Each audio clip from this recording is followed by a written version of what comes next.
నిన్నటి రోజున అనగా 27/12/24 రాత్రి సుమారు 8 గంటల ప్రాంతంలో ఒక మైనర్ బాలిక మీద గ్యాంగ్ రేప్ జరగడం జరిగింది.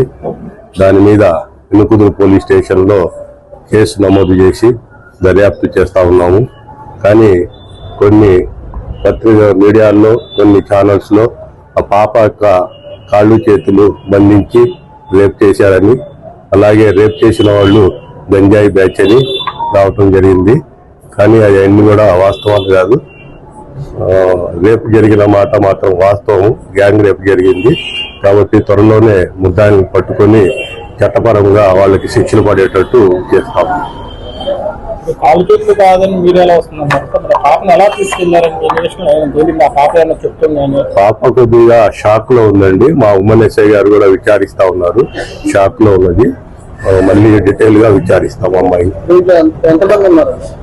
సుమారు 4 ఉండొచ్చింది అనుకుంటున్నామండి. ప్రస్తుతానికి ఒక 2 అదుపులో తీసుకున్నామండి.